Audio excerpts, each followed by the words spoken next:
Tuhan bersamamu dan bersama rohmu. Inilah Injil suci menurut Matius. Dimuliakanlah Tuhan. Sekali peristiwa, ketika melihat orang banyak, naiklah Yesus ke atas bukit. Setelah ia duduk, datanglah murid-muridnya kepadanya. Lalu Yesus pun mulai berbicara dan mengajar mereka, katanya, "Berbahagialah orang yang miskin di hadapan Allah, karena merekalah yang punya kerajaan surga. Berbahagialah orang yang berduka cita, karena mereka akan dihibur. Berbahagialah orang yang lemah lembut, karena mereka akan memiliki bumi. Berbahagialah orang yang lapar dan haus akan kebenaran, karena mereka akan dipuaskan. Berbahagialah orang yang murah hati, karena mereka akan beroleh kemurahan. Berbahagialah orang yang suci hatinya, karena mereka akan melihat Allah. Berbahagialah orang yang membawa damai, karena mereka akan disebut anak-anak Allah. Berbahagialah orang yang dianiaya demi kebenaran, karena merekalah yang punya kerajaan surga. Berbahagialah kamu, jika karena aku kamu dicela dan dianiaya, dan kepadamu difitnahkan segala yang jahat. Bersukacita dan bergembiralah, sebab besarlah upahmu di surga."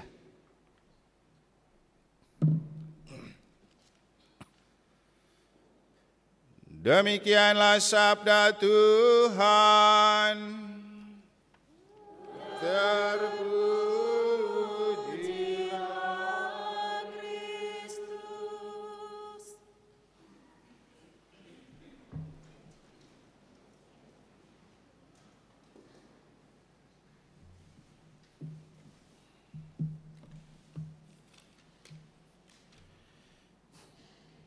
Berbahagialah kamu, jika demi aku kamu dicela dan dianiaya, dan kepadamu difitnahkan segala yang jahat.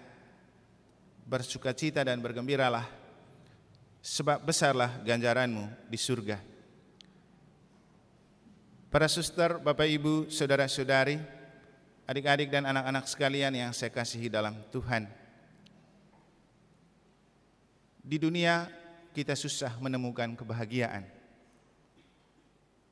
Tetapi di kitab suci ada banyak kebahagiaan.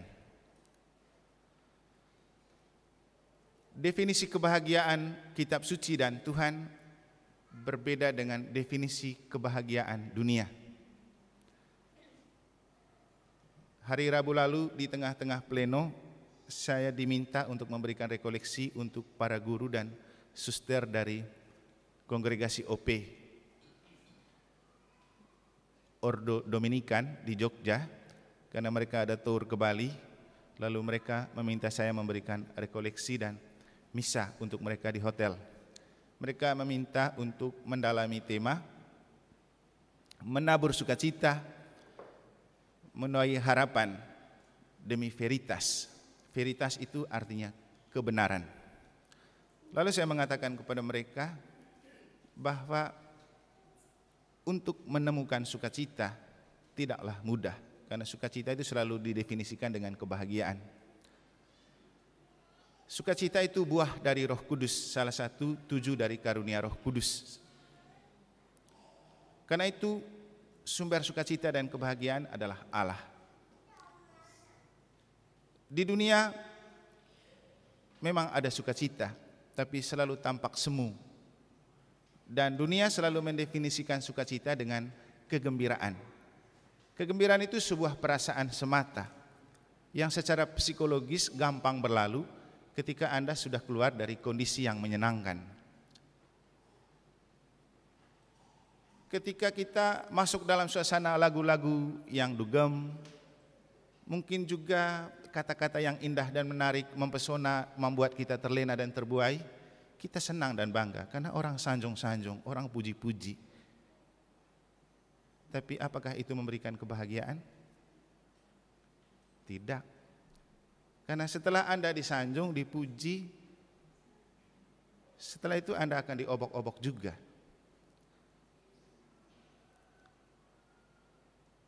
Pasti manusia itu senang dirayu, dibuai, digombalin, dan dia bangga menjadi orang yang bisa digituin. Tapi apakah setelah itu betul Anda bahagia karena itu? Saya rasa tidak. Mungkin besok Anda terima bonus banyak dari pekerjaan Anda bergembira, Anda pergi belanja. Tapi setelah uang itu habis, pasti Anda tidak gembira lagi. Jadi dunia selalu memberikan kebahagiaan semu yang sering dinamakan kegembiraan. Tapi Tuhan memberikan kita sukacita dan kebahagiaan jauh melampaui perasaan-perasaan psikologis. Karena sukacita dan kebahagiaan itu tentang spiritualitas, roh yang menjiwai seluruh diri dan hidup kita. Dan itulah sebabnya kenapa di dunia itu tidak ada, susah orang menemukan sukacita dan kebahagiaan. Maka kalau mau menemukan sukacita dan kebahagiaan dalam hidup, datang kepada Tuhan. Bacaan pertama, nubuat Sefanya berkata dan mengajak kita, carilah Tuhan. Dan kalau ada yang mendengar khotbah kemarin, saya mengatakan bahwa ketika kita mengalami kelaparan dan kehausan akan cinta dan perhatian dari orang yang mungkin kita anggap sebagai pasangan hidup, lalu kita tidak menemukan, jangan cari pelarian pada orang lain. Orang yang gampang membuai dan membuat Anda jatuh dan tertarik. Coba lari kepada Tuhan. Karena Tuhan akan tetap setia. Dan bahkan kemarin saya bilang, ketika di dunia Anda digombalin dan dirayu dengan kata-kata I love you, bahkan aku cinta mati padamu, jangan cepat percaya. Kepada pasangan suami atau istri Anda berkata begitu saja belum tentu. Apalagi orang yang bukan istri atau suami Anda, yang mungkin juga sudah punya istri atau suami, ngapain Anda percaya? Tapi kalau Tuhan yang mengatakan aku cinta mati padamu, itu benar. Karena Ia sudah mati untuk kita, demi mencintai kita.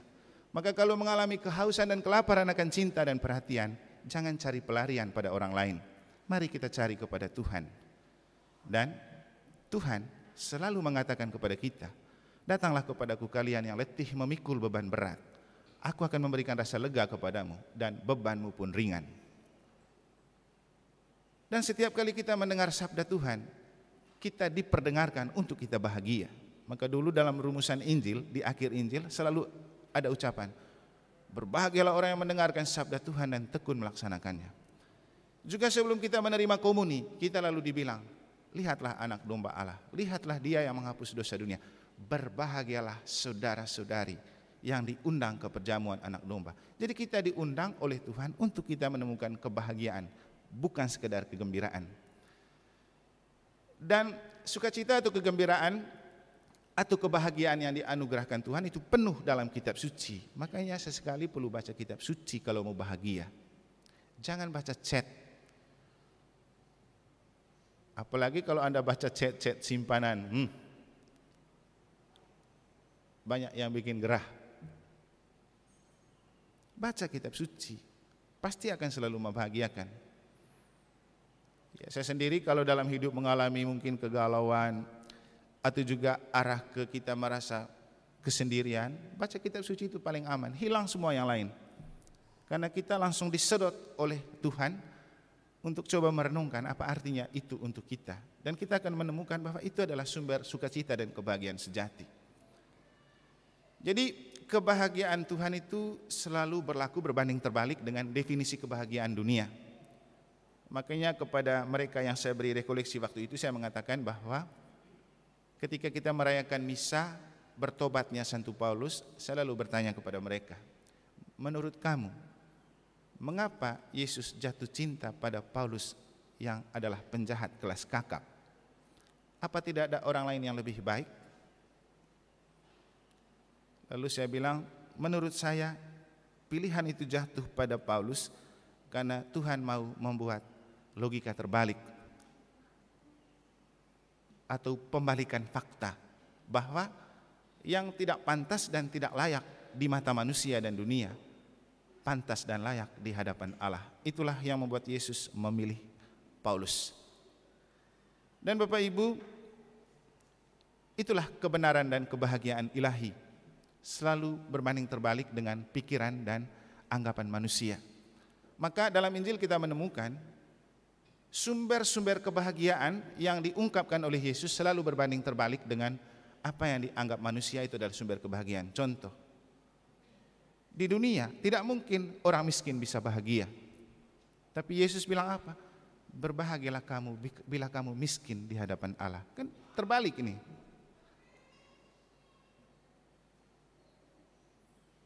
Berbahagialah kamu jika karena aku kamu dihina, dicela, dicaci maki, difitnah. Siapa orang di dunia yang kalau dihina, dicela dan dicaci maki dia bahagia? Di mana? Tapi Yesus bilang kalau mau bahagia itu yang harus dialami. Jadi selalu terbalik. Demikian juga ketika Yesus memilih orang-orang yang dia pakai sebagai alat di tangannya untuk bekerja. Selalu pakai logika terbalik. Yang dalam kacamata manusia itu dianggap pintar, hebat dan bisa, mestinya itu yang dipilih. Tetapi Yesus tidak memilih yang begitu. Dan Santo Paulus dalam bacaan kedua menulis surat dan menunjukkan kebenaran tentang apa yang ia alami, bahwa ia pun orang yang dianggap tidak layak dan tidak pantas, penjahat kelas kakap, tapi Tuhan memilih dan mengangkat dia menjadi rasul. Maka dalam bacaan kedua kita menemukan bagaimana Paulus mengingatkan kita. Dan karena hari ini juga saya akan membacakan SKDPP, Dewan Keuangan, Penasehat dan Prodiakon, saya rasa baik untuk kita ingat kata-kata Paulus dalam bacaan kedua. Saudara-saudara, coba ingatlah bagaimana keadaanmu ketika dipanggil. Menurut ukuran manusia, tidak banyak di antara kamu yang bijak, tidak banyak yang berpengaruh, tidak banyak yang terpandang. Namun, apa yang bodoh di mata dunia dipilih Allah untuk mempermalukan orang-orang yang berhikmat, dan apa yang lemah bagi dunia dipilih Allah untuk mempermalukan yang kuat, dan apa yang tidak terpandang dan hina bagi dunia, bahkan apa yang tidak berarti dipilih Allah untuk meniadakan yang berarti, supaya jangan ada seorang manusia pun yang memegahkan diri di hadapan Allah.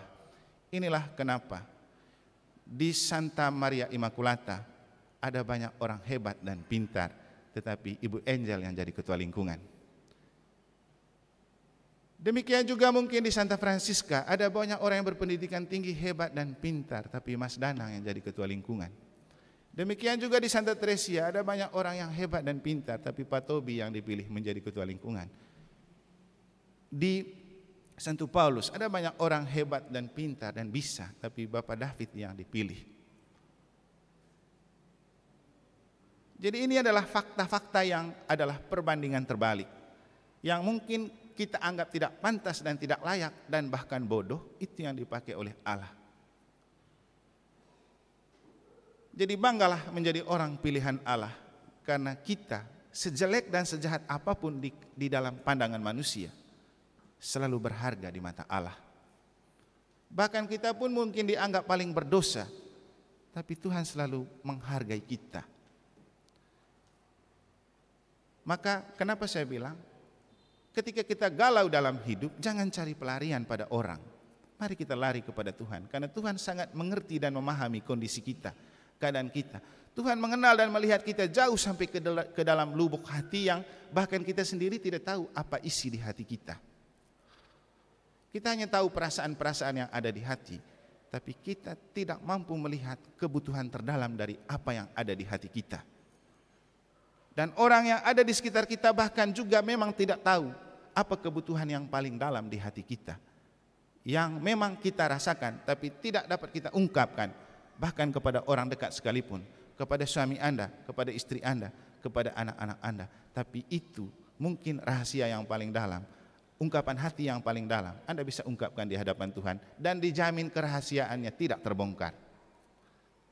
Kalau Anda mengungkapkan itu di hadapan Allah, Tuhan akan keep rahasia Anda. tapi Tuhan akan memahami dan mengerti keadaan Anda dengan Tuhan hadir untuk berjalan bersama Anda, berjalan bersama kita. Inilah sumber kebahagiaan ketika kita menempatkan Tuhan di hati. Ketika kita menjadikan Tuhan yang utama dan pertama. Ketika kita berlari kepada Tuhan bila mengalami persoalan hidup dan tidak cari pelarian-pelarian palsu. Jadi kita punya Tuhan yang sangat mengerti dan memahami kita. Kita punya Tuhan yang mau memakai kita walau kita tampak bodoh, tak berdaya, lemah dan rapuh. Itulah yang diungkapkan oleh Paulus, dan saya rasa ini jugalah yang menjadi sebuah kesadaran untuk membangkitkan semangat teman-teman saya yang menjadi fungsionaris pastoral baik di DPP, Dewan Keuangan, Prodiakon, penasehat, pengurus lingkungan dan KBG. Kita itu aset berharga di mata Tuhan. Namun sebuah kenyataan yang tidak dapat kita ingkari adalah tantangan dan kesulitan yang harus kita hadapi, yaitu celaan, hinaan, caci maki dan fitnah. Tapi terimalah semuanya itu karena kita sudah dipilih oleh Allah. Yesus bilang, berbahagialah kamu jika karena aku kamu dicela, dianiaya, difitnah. Dan kita akan menghadapi kondisi itu. Setelah Anda terpilih menjadi fungsionaris pastoral, baik di KBG, di lingkungan, di DPP, atau di mana-mana, pasti ada orang yang pintar dan hebat dan merasa suci memojokkan Anda, merendahkan Anda, menghina Anda, memfitnah Anda. Tapi jangan menggantungkan kebahagiaan apa kata mereka, tapi apa pilihan Tuhan untuk kita. Apalagi Yesus sudah mengingatkan, berbahagialah kamu jika karena aku kamu dicela, difitnah, dicaci maki dan dianiaya. Kamu akan bersukacita di surga. Dan kita melayani karena kita mau menginvestasi surga. Kita melayani karena dengan kebaikan itu nama kita terdaftar di surga. Bapak Ibu saudara-saudari, nobody is perfect. Tidak ada satu orang pun yang sempurna. Kita semua lemah dan rapuh. Dan Tuhan memanggil kita karena lemah dan rapuh.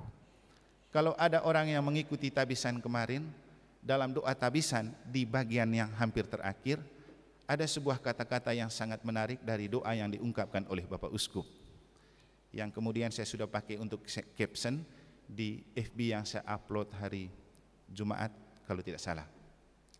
Bahasanya begini, ya Bapa, semakin kami menemukan kerapuhan kami karena kelemahan manusiawi kami, buatlah supaya kami semakin berpasrah kepada kekuatan-Mu.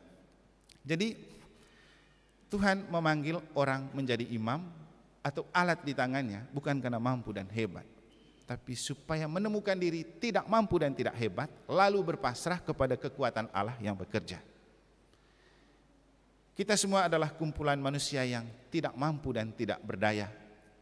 Tapi dalam ketidakberdayaan dan ketidakmampuan kita, mari kita membiarkan Tuhan bekerja di dalam diri kita.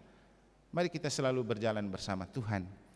Maka semoga lagu ini menjadi sebuah bekal untuk para fungsionaris pastoral dalam tugas karya dan pelayanan Anda ke depan.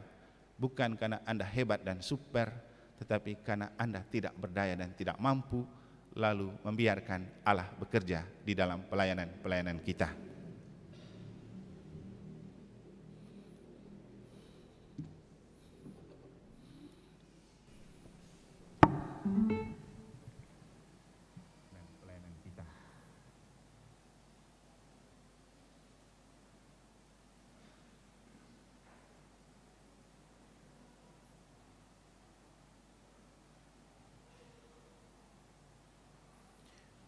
Nanti kalau ada yang mau dengar lagi dan nyanyikan, cari saja di lagu rohani Nanaku, judulnya Aku Tak Berdaya.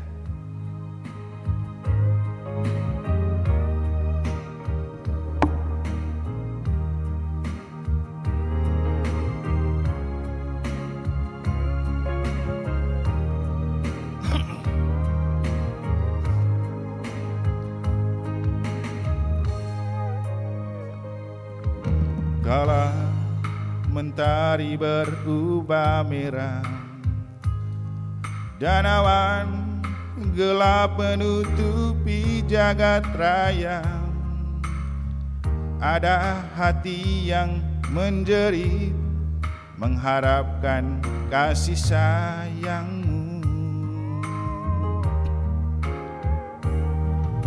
Di antara beban hidup yang kian berat dan tantangan hidup yang semakin menyerang, ku cari kuasa-Mu, ku cari di dalam doaku.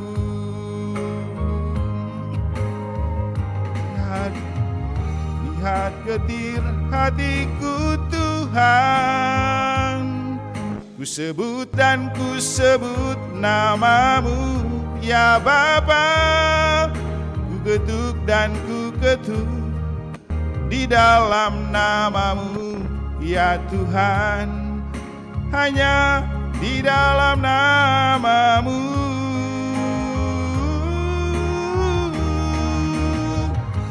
Dan tiada yang dapat memberikan kelegaan dikala kebimbangan menghimpit di hatiku, tak berdaya Tuhan.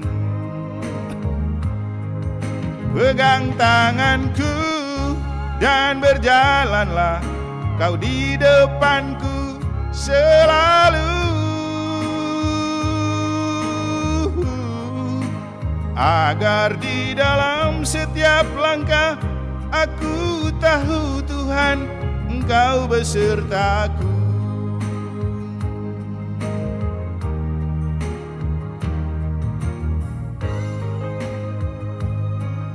Pesan untuk kita, jangan lupa selalu mencari Tuhan di dalam doa, karena Tuhan selalu siap mendengarkan kita, membuka hati untuk kita. Dan ketika kita mengalami keterlukaan hati, Ia akan meneteskan darah dan air untuk membalut dan menyembuhkan luka hati kita, untuk tetap bisa tersenyum di dalam beban hidup.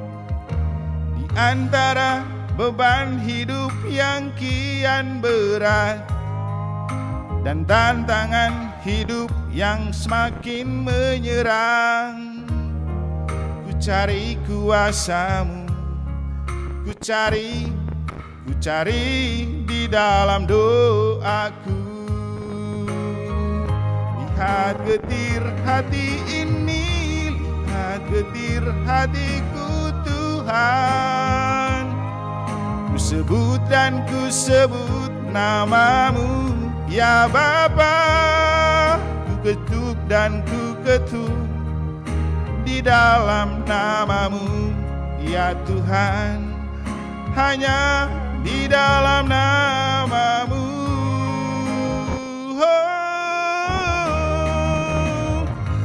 Dan tiada yang dapat memberikan kelegaan dikala kebimbangan menghimpit di hatiku, tak berdaya Tuhan.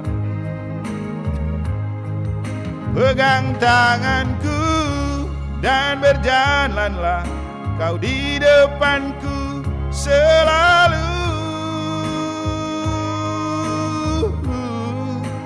agar di dalam setiap langkah aku tahu Tuhan Engkau besertaku. Agar di dalam setiap langkah aku tahu Tuhan Engkau besertaku.